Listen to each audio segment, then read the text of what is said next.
Hello दोस्तों, कैसे हैं आप सब। आज हम लोग पढ़ेंगे क्लास 10th के बोर्ड एग्जाम में जो भी महत्वपूर्ण क्वेश्चन पूछा जाता है उसका प्रश्न संख्या 14 पढ़ेंगे आज हम लोग। इससे पहले 13 इंपॉर्टेंट क्वेश्चन हम लोग पढ़ चुके हैं।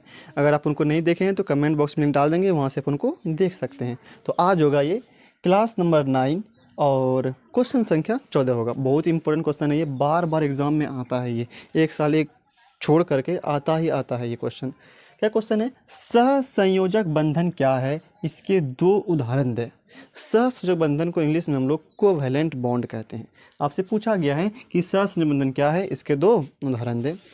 सहसंयोजक बंधन का मतलब होता है साझेदारी द्वारा जो बंधन बनता है उसको ही कहते हैं हम लोग सहसंयोजक बंधन। अब साझेदारी करता कौन है? तो इलेक्ट्रॉन। कौन करता है? इलेक्ट्रॉन। ठीक, परिभाषा यहाँ पे लिखे हैं, परमाणुओं के बीच इलेक्ट्रॉनों की पारस्परिक साझेदारी। इसको अंडरलाइन किए, इसका मतलब यही इंपॉर्टेंट है। साझेदारी होता है मेन इसमें। साझेदारी से बनने वाले बंधन को सहसंयोजक बंधन कहते हैं। आपको एग्जांपल समझाते हैं हम। जैसे देखिए, जैसे ऑक्सीजन है, O2 अणु, ऑक्सीजन का अणु है ये, ठीक है। जब इसमें कितना परमाणु है ऑक्सीजन के, यहाँ पे बीच में लिखते हैं O2 लिए यहाँ पे, ठीक है। देखिए इसमें ऑक्सीजन कितना परमाणु है? दो परमाणु है। एक परमाणु ये, एक परमाणु ये, दो परमाणु हो गया ऑक्सीजन का। अब देखिए, आपको पता होना चाहिए कि ऑक्सीजन का जो परमाणु संख्या होता है वो होता है 8। कितना होता है? 8। अगर इसके कक्षा में इलेक्ट्रॉन का बात करें तो पहला कक्षा में 2 और दूसरा में 6 होता है। कितना होता है? पहला में 2, दूसरा में 6 होता है। मतलब इसके अंतिम में 6 इलेक्ट्रॉन होगा। तो आपको क्या करना है? अंतिम वाले 6 इलेक्ट्रॉन को लिख देना है। अंतिम वाले 6 इलेक्ट्रॉन को 2, 2 4, 2 6, इसको हम लोग कहते हैं इलेक्ट्रॉन बिंदु संरचना भी कहते हैं इसको हम लोग। ये भी ऑक्सीजन है, इसके भी अंतिम में 6 इलेक्ट्रॉन होगा। 2, 2 4 और 2 6 इलेक्ट्रॉन हो गया ये। लेकिन आपको पता है कि अष्टक पुराना है, अंतिम में 8 होना चाहिए। तो इसके पास 6 है, तो ये क्या करेगा? इस 2 इलेक्ट्रॉन से इसके साझेदारी कर लेगा। मतलब ये इसका 2 इलेक्ट्रॉन ले लेगा, ये साझा कर लिया, क्योंकि इसके पास 6 था, 2 इसे ले लिया, 8 हो गया।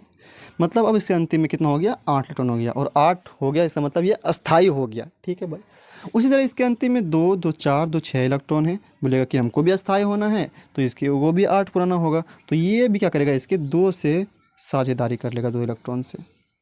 ठीक, साझेदारी कर लिया। तो बताइए क्या बना यहाँ पे? ये ऑक्सीजन था, कितना साझेदारी किया? 2 से किया ना। अब तुम मन में मिला दीजिए, ये मिल गया और ये मिल गया। तो कितना बंधन बना? 2 बंधन बना, 2 बंधन, डबल बॉन्ड। क्या कहते हैं इसको हम लोग? Double bond. तो ये जो बंधन बना इसको ही कहते हैं हम लोग सहसंयोजक बंधन। इसका नाम क्या है? सहसंयोजक बंधन।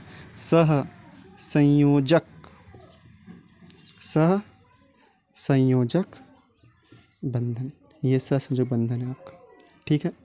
मतलब यहाँ पे 2 इलेक्ट्रॉन का साझेदारी हुआ है, तो ये सहसंयोजक बंधन है, 2 ठो बना यहाँ पे, ठीक है। अब आपको दिखाते हैं, ये तो हुआ O2 अणु का। आपसे कितना एग्जांपल पूछा गया है? 2 उदाहरण। तो ये हुआ एग्जांपल नंबर 1, ये पहला उदाहरण हुआ O2 अणु, ठीक है। O2 अणु, आपको और भी एग्जांपल दिखाते हैं। ये O2 अणु हुआ। अब देखिए, अब आते हैं Cl2 अणु पे। Cl2 क्लोरीन का अणु, ठीक है।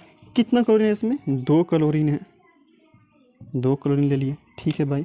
आपको पता होना चाहिए क्लोरीन का परमाणु संख्या जो होता है वो होता है 17। अगर कक्षा में इलेक्ट्रॉन का बात करें 2, 8 और 7, 2 8 और 7, 2 8 7, अंतिम में 7 इलेक्ट्रॉन होगा। 2, 2 4, 2 6 और 1 7, इसमें भी 7 होगा। 2, 2 4, 2 6 और 1 7।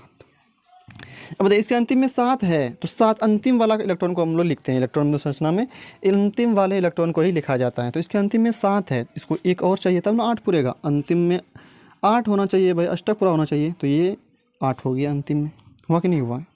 7 इससे पास पहले था, एक इससे लिया, 8 हो गया।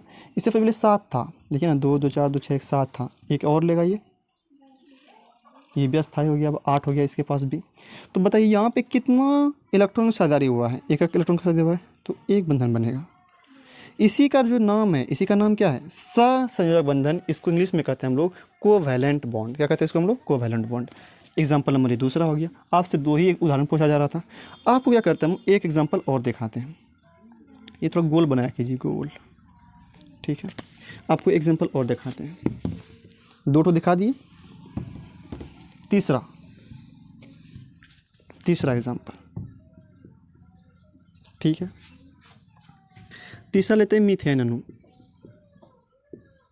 मीथेन अणु। सूत्र क्या होता है इसका? CH4 होता है। मीथेन में कितना कार्बन है? 1 कार्बन है। कितना हाइड्रोजन है? 4।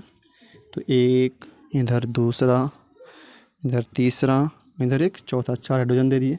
बताइए कार्बन के बारे में बताइए आप। कार्बन का जो पूर्ण संख्या होता है कितना होता है? 6 होता है। पहला कक्षा में 2 इलेक्ट्रॉन, दूसरा कक्षा में 4 इलेक्ट्रॉन, तो अंतिम में कितना है? 4 आ जाना, तो 4 इलेक्ट्रॉन देना होगा इसमें। 1 2 3 4, ये अंतिम में 4 था इसलिए 4 इलेक्ट्रॉन दे दिए। आपको पता है अब हाइड्रोजन का अंतिम में 1 ही इलेक्ट्रॉन होता है, इसके पास है ही 1 इलेक्ट्रॉन, तो अंतिम में भी कितना होगा? 1 इलेक्ट्रॉन होगा, तो 1 दे दिए। 1 इलेक्ट्रॉन, 1 1 1। अब कार्बन को अस्थायी होने के लिए कितना चाहिए? 8। कार्बन को सेकंड होने के लिए 8 चाहिए, इसके पास है 4 ही। 1 2 3 4, इसके पास 4 है, इसको चाहिए 8, तो ये क्या करेगा? 21 से लेगा 5, 21 से 6, 21 से 1 7, 21 से 8 लेगा नहीं, मतलब साझेदारी करेगा, मतलब चारों हाइड्रोजन के इलेक्ट्रॉन से क्या करेगा? ये साझेदारी करेगा। तो देखिए, तो अब कार्बन के पास कितना इलेक्ट्रॉन हुआ? 4 और 21 का साझेदारी किया, 5 हुआ। किससे किया? 6, 21 से 7, 21 से 8, मतलब अब कार्बन के पास 8 इलेक्ट्रॉन हो गया, मतलब अस्थायी हो गया। और हाइड्रोजन जो होता है ना, वो 2 में ही अस्थायी हो जाता है, द्वितीयक पूरा करता है ये, तो इसके पास एक अपना था, एक इससे साझेदारी कर लेगा, द्वितीयक पूरा हो जाएगा। इसके पास एक अपना है, ये साझेदारी कर लेगा, द्वितीयक, ये भी, और यहाँ पे भी। अगर ध्यान से देखा जाए, बताइए कार्बन है, यहाँ पे साझेदारी हुआ कि इलेक्ट्रॉन का एक बंधन बनेगा, हाइड्रोजन, ठीक है। इधर भी साझेदारी हुआ है एक इलेक्ट्रॉन का, त्रिबंधन बनेगा, क्या है? हाइड्रोजन, ठीक। ऊपर में भी साझेदारी हुआ है एक इलेक्ट्रॉन का, ऊपर भी बंधन बनेगा, हाइड्रोजन। नीचे भी साझेदारी हुआ है, नीचे बंधन बनेगा। तो बताइए इसमें कितना सहसंयोजक बंधन बना? गिनिए, 1 2 3 4, इसमें 4 सहसंयोजक बंधन बना, 4 सहसंयोजक बंधन बना, 4 सहसंयोजक बंधन। तो एग्जाम्पल में बोल रहा था 2 उदाहरण देना था आपको, 2 एग्जाम्पल लिखना था, लेकिन हम आपको 3 बता दिए, ठीक है। जो आपको अच्छा लगे लिख लीजिएगा। ये हुआ सहसंयोजक बंधन क्या था। तो परिभाषा क्या याद रखिएगा? याद रखना परिभाषा, परमाणुओं के बीच इलेक्ट्रॉनों के पारस्परिक साझेदारी से, परमाणुओं के बीच इलेक्ट्रॉनों की पारस्परिक साझेदारी से बनने वाले बंधन को सहसंयोजक बंधन कहते हैं। उसके बाद उदाहरण दे देना था। याद हो परिभाषा क्या बोलेंगे? परमाणुओं के बीच इलेक्ट्रॉनों के पारस्परिक साझेदारी से बनने वाले बंधन को सहसंयोजक बंधन कहते हैं। क्या बोलेंगे? परमाणुओं के बीच इलेक्ट्रॉनों के पारस्परिक साझेदारी से बनने वाले बंधन को सहसंयोजक बंधन कहते हैं। ठीक है भाई, ये सहसंयोजक बंधन है। अब आते हैं हम लोग अगले क्वेश्चन पे, वो भी बहुत पूछा जाता है, आयनिक बंधन क्या होता है। देखिए अगला क्या है, आयनिक बंधन से आप क्या समझते हैं, इसके 2 उदाहरण दें। ठीक है, एक था इससे पहले सहसंयोजक बंधन और एक था आयनिक बंधन। वास्तव में रासायनिक बंधन जो होता है वो 2 प्रकार का होता है। पहला का नाम आयनिक बंधन, दूसरे का नाम सहसंयोजक बंधन। तो हम लोग सहसंयोजक बंधन पढ़ लिए, अब क्या है आयनिक बंधन। ठीक है, नाम से ही पता चलता है कि इसमें आयन बनेगा। क्या बनेगा? आयन। और उसमें क्या था? सहसंयोजक बंधन, तो उसमें साझेदारी हुआ था। लेकिन ये क्या है? आयनिक बंधन, तो इसमें आयन बनेगा। क्या है परिभाषा इसका? किसी धातु के परमाणु से किसी अधातु के परमाणु पर एक या एक से अधिक इलेक्ट्रॉनों के पूर्ण स्थानांतरण, उसमें साझेदारी हुआ था। इसमें क्या होगा? पूरी स्थानांतरण होगा, पूरे इलेक्ट्रॉन का त्याग या ग्रहण होगा, के फलस्वरूप बने बंधन को आयनिक बंधन कहा जाता है। आपको समझाते हैं। क्या बोला? किसी धातु के परमाणु से, धातु मतलब क्या, हम एग्जाम्पल के लिए ले लेते हैं, एक सोडियम ले लिए। क्या ले लिए? सोडियम ले लिए। ठीक है, कहता है किसी अधातु के परमाणु पर, कोई अधातु ले लेते हैं, जैसे क्लोरीन ले लिए। क्या ले लिए? क्लोरीन। ये धातु है, ये अधातु है। आपको पता होना चाहिए सोडियम है तो इसके अंतिम में कितना इलेक्ट्रॉन होगा? 2 8 1, तो अंतिम में 1 इलेक्ट्रॉन होता है। कितना होता है? 1 इलेक्ट्रॉन होता है। ठीक है, ये क्लोरीन है तो कक्षा में इलेक्ट्रॉन 2 होता है, 8 होता है, 7 होता है, 17, 2 8 10 10 17, इसके अंतिम में 7 होता है। तो 1 2 3 4 5 6 और 1 7। ठीक है भाई, देखिए अब होगा क्या, ये सोडियम जो है ये क्या करता है, इलेक्ट्रॉन का त्याग करता है, क्योंकि ये धातु है, धातु इलेक्ट्रॉन का हमेशा त्याग करता है। तो ये क्या करेगा, इलेक्ट्रॉन का त्याग करेगा, पूरा इलेक्ट्रॉन का त्याग करेगा। और ये क्लोरीन अधातु है तो ये क्या करेगा, ग्रहण करेगा। तो ये पूरा इलेक्ट्रॉन, ये वाला इलेक्ट्रॉन यहाँ से क्या हो जाएगा, इसको त्याग कर देगा, मतलब यहाँ से ये निकल जाएगा। तो बताइए अब इसके अंतिम में कितना इलेक्ट्रॉन बचा, 2 और 8 बचा, मतलब ये इलेक्ट्रॉन तो चला गया अंतिम में। अब ये एक था, अब तो ये ख़त्म हो गया। और ये इलेक्ट्रॉन कहाँ चला गया, इसके पास चला गया। तो यहाँ पे हुआ क्या, देखिए तो Na, इसके पास इलेक्ट्रॉन अब नहीं रहा। तो 2 8 एक था, लेकिन अब एक ख़त्म हो गया। लेकिन क्लोरीन के पास अगर बात किया जाए तो ये एक इलेक्ट्रॉन इसके पास आ गया। तो उनके पास कितना रहा, पहले से 2 2 4 2 6 और एक 7 था, लेकिन अब एक और आया, कितना हो गया, अब 8 हो गया। कितना हो गया, 8। पहले यहाँ पे 7 था, लेकिन एक इससे गया, कितना हुआ, 8 2 8 8। ठीक है भाई, समझ गए हम। अब ध्यान दीजिए,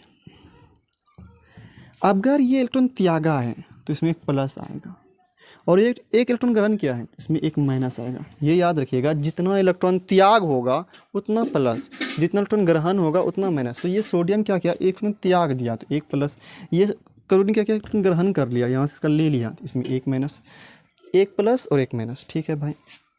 अब ध्यान देखिए, तब जो ये प्लस माइनस जो था, तब जो यहाँ पे बंधन बनेगा इस दौरान Na, और यहाँ पे जो बंधन बना, ये जो क्या बना, बंधन बना, आयन जो एक धन आयन आया इसके पास ऋण आयन आया, तो आयन जो आया, तो इस दौरान जो बंधन बनेगा, इसी बंधन को कहा जाता है आयनिक बंधन। क्या कहा जाता है इसको, आयनिक बंधन कहा जाता है, आयनिक बंधन। और इस प्रकार क्या बन जाता है, इसके बाद यहाँ पे ले लेते हैं हम, इसके बाद क्या बन गया आपका NaCl। क्या बन गया, NaCl, NaCl। तो इसमें NaCl में आपसे पूछा जाए, बताइए कौन सा बंधन बना है, तो आयनिक बंधन, क्योंकि यहाँ पे आयन बना, धन आयन। इसका नाम क्या है, प्लस वाले को हम लोग धन आयन कहते हैं, माइनस वाले को हम लोग ऋण आयन कहते हैं। सोडियम पे धन आयन आ गया, क्लोरीन पे माइनस मतलब ऋण आयन आ गया, तो यहाँ पे आयन बना है, इसीलिए आयन से बना है ये। तो इसीलिए इसका नाम क्या है, आयनिक बंधन। क्या नाम है इसका, आयनिक बंधन। मतलब NaCl में कौन सा बंधन पाया जाता है, आयनिक बंधन। अच्छा, आपसे पूछा, जैसे इससे पहले पढ़ा है, मीथेन में कौन सा बंधन, सहसंयोजक बंधन। जैसे O2 में कौन सा बंधन, सहसंयोजक बंधन। क्लोरीन में कैसा बंधन, सहसंयोजक बंधन। लेकिन आपसे पूछा जाता है NaCl में, इसमें एक धातु है एक और धातु है, तो इसमें कैसा बंधन होगा, आयनिक बंधन होगा। ये तो समझ गए। आपको एग्जाम्पल और लेते हैं, NaCl में आयनिक बंधन, ये एग्जाम्पल हो गया, पहला एग्जाम्पल था ये। अगला एग्जाम्पल लेते हैं, देखिए एग्जाम्पल नंबर 2, कुछ और लेते हैं, जैसे MgCl2 लेते हैं, MgCl2 इसको बनाना है हमको। इसमें कौन सा बंधन है, देखिए तो Mg है, पहला तो NaCl था, अब की बार MgCl2, Mg लिए और क्या लिए, Cl2 है ना, मतलब 2 क्लोरीन लिए। कितना क्लोरीन लिए, 2 क्लोरीन। अच्छा, आपको पता है Mg का क्या होता है, 2 8 2 होता है, 12 होता है ना, 2 8 10 10 2 12 हो जाएगा। कोई कितना होता है, 2 8 7, 2 8 7 होता है, अंतिम में 7। इसमें अंतिम में कितना होता है, 2, तो इसके पास अंतिम में 2 है। इसके अंतिम में कितना होता है, 7, तो 2 2 4 2 6 1 7। तो यहाँ पे ये देते हैं 2 2 4 2 6 1 7, यहाँ पे भी होगा 2 2 4 2 6 और 1 7। तो यहाँ पे क्या होगा, यह अस्थायी होने के लिए क्या करेगा, ये क्या करेगा, दोनों इलेक्ट्रॉन क्या करेगा, त्याग कर देगा। मतलब क्लोरीन को यहाँ पे इलेक्ट्रॉन, ये दोनों इलेक्ट्रॉन, एक इलेक्ट्रॉन इसको दे देगा और एक इलेक्ट्रॉन ये इसको दे देगा, दोनों इलेक्ट्रॉन त्याग कर देगा। मतलब ये मैग्नीशियम, इसको अस्थायी होना है भाई, और अस्थायी होने के लिए शर्त क्या होता है, अंतिम में 8 होना चाहिए। तो अंतिम में 8 कब पूरेगा, जब ये इसकी 2 क्या करेगा, इसको त्याग कर देगा। तो ये मैग्नीशियम क्या करता है, इस दोनों इलेक्ट्रॉन को, एक इसको दे देता है और एक इलेक्ट्रॉन इसको दे देता है। तो बताइए अब मैग्नीशियम के अंतिम में कितना इलेक्ट्रॉन बचा, 2 तो खत्म हो गया, अब कितना बचा, 8, तो ये अस्थायी हो गया। तो बताइए मैग्नीशियम कितना इलेक्ट्रॉन त्याग किया, 2 इलेक्ट्रॉन ना, तो इसके पास 2 प्लस आएगा। कितना प्लस आएगा, 2 प्लस आएगा। अच्छा, क्लोरीन कितना ग्रहण किया, एक इलेक्ट्रॉन ये ग्रहण किया, एक इलेक्ट्रॉन ये ग्रहण किया, तब ना 8 8 पूर गया इसके अंतिम में, तभी 8 हो गया, ये 8 हो गया। ठीक है, और इसमें से 2 खत्म हो गया, बस समझे। मतलब पहले 7 था, इसमें 2 था, लेकिन अब ये क्या क्या ग्रहण कर लिया ये इलेक्ट्रॉन, तो 2 तो ग्रहण किया, तो इसका भी 8 हो गया और इसका भी क्या हो गया, 8, और यहाँ से 2 खत्म हो गया, मतलब ये 2 त्याग कर दिया ये। तो कितना त्याग किया, 2 तो 2 प्लस। अच्छा बताइए क्लोरीन कितना ग्रहण किया, एक ग्रहण किया है, तो 1 माइनस, यहाँ पे 2 लगा देते हैं, बस समझे। ठीक है भाई, 2 ग्रहण किया है, 2 माइनस हो गया। अच्छा अब बताइए, तो यहाँ पे जब आयन बना, आयन बना, यहाँ पे आयन बना, तो आयन जो बना तो इस दौरान जो बंधन बनेगा, इस बंधन का नाम क्या होगा, MgCl2 में नाम क्या होगा उस बंधन का, क्योंकि आयन से बना है ना, आयन से बना, इसका नाम क्या होगा, आयनिक बंधन, क्योंकि यहाँ पे इलेक्ट्रॉन पूर्ण स्थानांतरण हुआ है, ये इलेक्ट्रॉन पूरी त्याग हुआ है। तो वही तो कहता है परिभाषा कि एक या एक से अधिक इलेक्ट्रॉन, यहाँ पे 2 इलेक्ट्रॉन का हुआ है, पहले में एक, सोडियम वाले में 1 हुआ था त्याग, और इसमें कितना हुआ है, 2 हुआ है। तो अधिक इलेक्ट्रॉन का के पूर्ण स्थानांतरण से पूरा स्थानांतरण हुआ, यहाँ से पूरी गया है इलेक्ट्रॉन, तब इस दौरान जो बंधन बनता है क्या कहते हैं हम लोग, आयनिक बंधन। तो इसमें MgCl2 में जो बंधन बनेगा कैसा बंधन बनेगा, आयनिक बंधन बनेगा। ये आपका रहा एग्जाम्पल, ठीक है। इसी तरह आप CaCl2 का भी कर सकते हैं, मतलब AlCl3 का भी कर सकते हैं, मतलब इसी तरह करना आपको। लेकिन एग्जाम्पल में बोला गया 2 एग्जाम्पल 2 देना है आपको, उदाहरण 2 देना है, इसलिए हम 2 लिखे हैं, ठीक है। तो ये था, आज पढ़े हम लोग सहसंयोजक बंधन क्या होता है और आयनिक बंधन क्या होता है, इसका 2 एग्जाम्पल भी देख लिए। तो उम्मीद करते हैं आपको ये वीडियो पसंद आया होगा। अगर वीडियो पसंद आया हो तो वीडियो को लाइक कर दिए, चैनल को सब्सक्राइब कर दिए। फिर मिलते हैं हम लोग अगले वीडियो में और क्वेश्चन के साथ।